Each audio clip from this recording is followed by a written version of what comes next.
अगर आपने अब तक हमारे चैनल को सब्सक्राइब नहीं किया तो प्लीज़ सब्सक्राइब करें और बेल आइकन को ज़रूर प्रेस करें।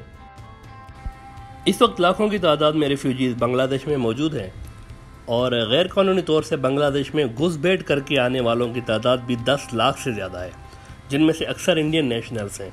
अब ऐसे में एक बहुत बड़ा ख़तरा बांग्लादेश के ऊपर मंडला रहा है और वो CAA और NRC के तनाज़ुर में स्टेटलेस होने वाले इंडियन शहरियों का ख़तरा है। ऐसे में बांग्लादेश के अरबाब अख्तियार लोगों को यकीनन जल्द अज जल्द कोई फैसला कुन इक़दामात उठाने की ज़रूरत है इस इशू में। अब तक सिर्फ 2 बातों ने इस मामले को पेंडिंग में रखा हुआ है। एक तो ये कि इंडिया मौजूदा पेंडेमिक में बुरी तरह से फंस गया है और दूसरा ये कि उसके बॉर्डर्स के अंदर चीन आ चुका है। अगर ये दोनों अवामिल ना होते तो अब तक एक बहुत बड़ी तादाद रेफ्यूजीज़ की बांग्लादेश के अंदर आ चुकी होती। इसकी वजह यह है कि अगर आप इवेंट्स की स्पीड को देखें कि किस तरीके के साथ 2019 में बीजेपी ने जल्दी कई फैसले किए हुए हैं, तो आपको अंदाज़ा होगा कि बीजेपी ने अपने सारे हिंदुत्व के ऑब्जेक्टिव्स को जल्दी पूरा करने की कोशिश की है। 2019 में आर्टिकल 370 कश्मीर से हटा के नॉन मुस्लिम आबादी को वहाँ पर सेटल करने का अमल हो, या फिर राम मंदिर की तामीर और कंस्ट्रक्शन का फैसला हो, या फिर CAA और NRC हो, ये सब 2019 में ही काम हुए हैं। इन सब बातों से ये क्लियर हो जाता है कि बीजेपी किस मूड में थी।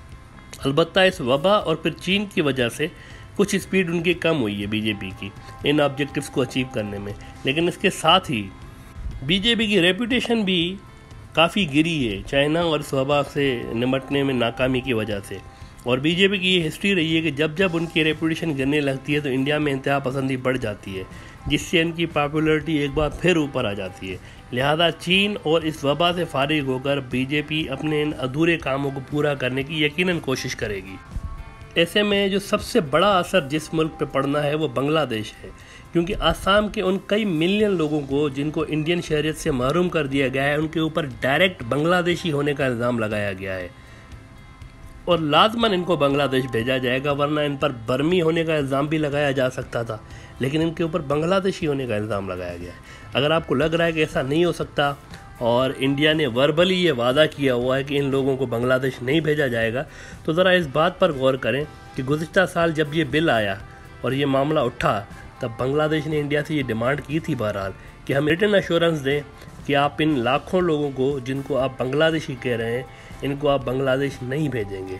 इस पर इंडिया ने यह कहा था कि ये तो हमारे कोर्ट का फैसला है, इस पर हम हुकूमती सतह पर रिटन में आपको कैसे दे दें। इसकी कोई रिटन गारंटी नहीं दे सकते, अलबत्ता ज़बानी कलाम ही आपको श्योर करवाते हैं कि ऐसा नहीं होगा कि हम इनको बांग्लादेश भेज दें।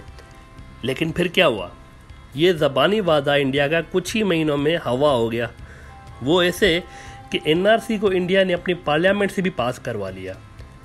अब जैसे ही पार्लियामेंट से पास कराया तो बांग्लादेश ने फिर से इंडिया से मुतालबा किया कि भाई अब तो आपने इसको, पहले तो आप कोर्ट का मामला बोल रहे थे, अब तो ये पार्लियामेंट से पास हुआ है, अब तो ये हुकूमत का मामला है, तो अब तो अश्योरेंस देते हैं रिटर्न में कि इन लोगों को आप हमारी तरफ नहीं भेजेंगे। लेकिन एक बार फिर इंडिया ने साफ इनकार कर दिया कि नहीं, रिटर्न में नहीं देंगे। इसका मतलब तो साफ है कि कल को कुछ भी हो सकता है। अगर इंडिया का इन लोगों को बांग्लादेश भेजने का कोई इरादा नहीं है तो रिटर्न में एश्योरेंस देने से इंडिया क्यों हेजिटेट कर रहा है, क्यों घबरा रहा है। देखिए, बांग्लादेश की इकोनॉमी इतने लाख लोगों का बोझ नहीं उठा सकती।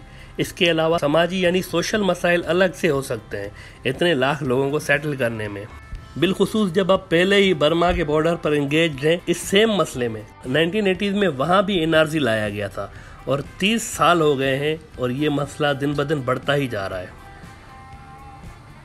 इंडिया की साइड से भी वैसे ही हो रहा है, सेम एक्शन रिप्ले बर्मा की तरह। फ़र्क ये है कि इंडिया का जो NRC है वो बांग्लादेश के लिए मज़ीद भयानक हो सकता है, क्योंकि इंडिया की आबादी बहुत ज़्यादा है और वहाँ जिस तरह पूरे मुल्क में ये NRC और CAA की बात इंडिया कर रहा है, उससे मुतासरीन की तादाद लाखों में नहीं बल्कि करोड़ों में जा सकती है।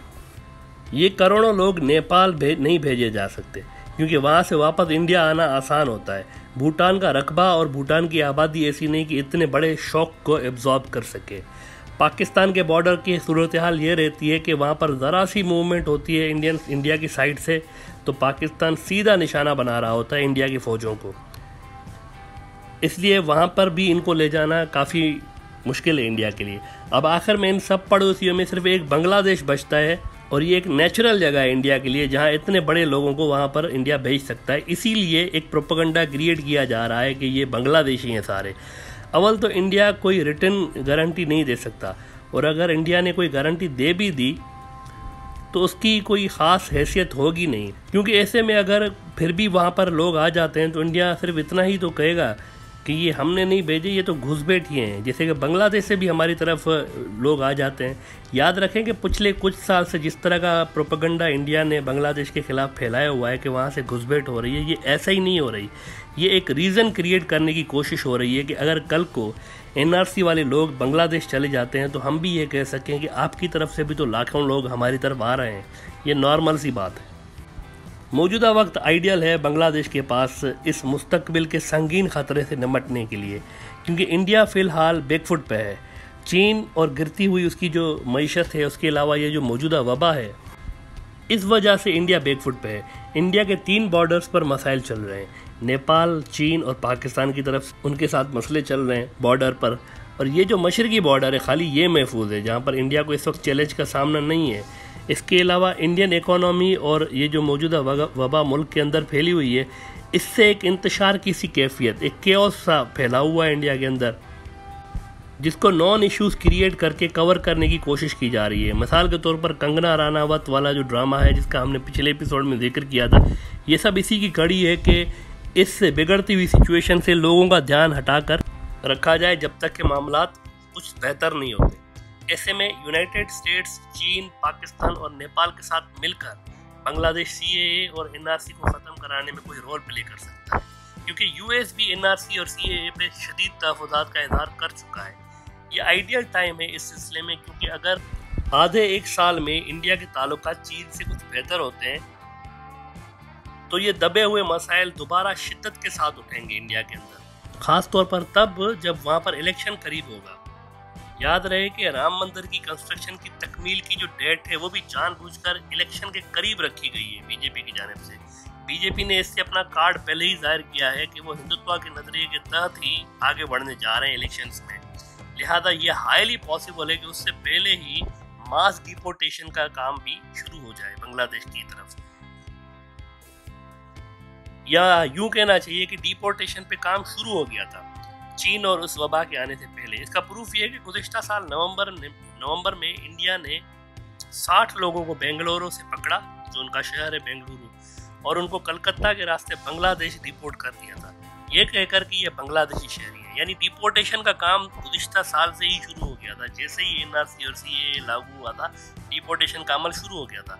और जब बांग्लादेश ने प्रोटेस्ट किया तो इंडिया ने क्या उसका रिस्पॉन्स दिया था? अगले ही महीने यानी दिसंबर में बांग्लादेश के डिप्लोमेट को CAA और NRC की वजह से वहाँ गुवाहाटी में तशद्दुद का निशाना बनाया गया, यानी उनको मारा पीटा गया था बांग्लादेश के डिप्लोमेट को। यानी ये सिलसिला शुरू हो चुका था पहले ही, लेकिन इस पर पॉज का बटन अब दब गया है, क्योंकि इंडिया अनएक्सपेक्टेडली कई महाजों पर उलझ गया है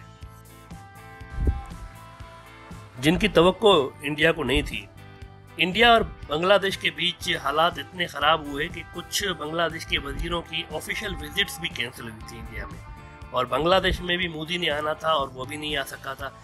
उनकी इस विजिट की कैंसिल होने का रीज़न भले ही इंडिया ने दूसरा दिया हो, लेकिन सारी दुनिया के मीडिया ने बांग्लादेश में होने वाले मैसिव प्रोटेस्ट को उसकी वजह बताई थी कि इन प्रोटेस्ट की वजह से मोदी ने अपना दौरा कैंसिल किया था। इन सब के बावजूद इंडिया ने NRC और CAA पे कोई रिटन एश्योरेंस, कोई रिटन श्योरिटी नहीं दी थी। जब बांग्लादेश के लोग सड़कों पे थे लाखों की तादाद में, तब भी इंडिया ने कोई भी एश्योरेंस रिटर्न में नहीं दी थी कि इन लोगों को हम इधर भेजेंगे। इससे अंदाज़ा लगाया जा सकता है कि बांग्लादेश अगर इंडिविजुअली प्रेशर डालना चाहेगा इस इशू पे इंडिया पे, तो ये इतना असरअंदाज नहीं होगा जब तक कोई मजबूत प्लेटफॉर्म नहीं बनाया जा सकता इन ममालिक के साथ मिलकर। वरना आज से कुछ साल बाद शायद बांग्लादेश में कई मज़ीद इलाके यूनाइटेड नेशंस के रेफ्यूजीज कैंप में तब्दील हो जाएंगे।